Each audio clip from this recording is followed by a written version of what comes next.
அவருக்கு புத்தகத்தை, திருக்குறள் நூலை பரிசாக தருகிறோம். தந்தை பெரியாரின் சிலையை திரு பிரசாந்த் கிஷோர் அவர்களின் கரங்களில் நமது தலைவர் பரிசாக தருகிறார்.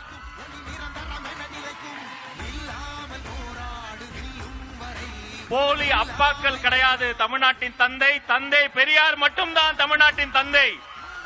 ரெண்டு பேரும் பேசி வச்சுக்கிட்டு இந்த செட்டிங்லாம் பண்ணி வச்சுக்கிட்டு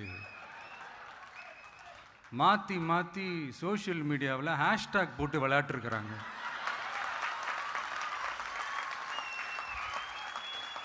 இங்கே என்ன நடந்துக்கிட்டு இருக்கு? அதாவது இவங்க ரெண்டு பேரும் அடிச்சுக்கிற மாதிரி அடிச்சுப்பாங்களாம்.